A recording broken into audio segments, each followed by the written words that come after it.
Grabe, bumili lang ako dito sa tapat ng drug man. Naharang na naman ako.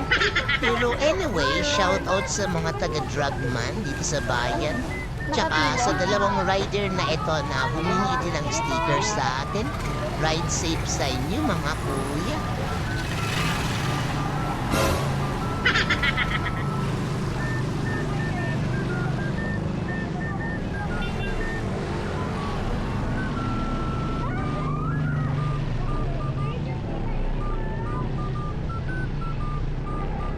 Shout out sa inyo dyan. Kaya pala nakatingin kayo sa akin kanina. Kilala nyo pala.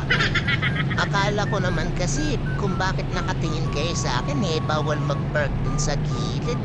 Anyway, may binili lang pala ako dun kaya ako nag-park sa gilid. Pero saglit lang naman yun. At hindi ko naman sukat akalain na may mga followers pala tayo dito.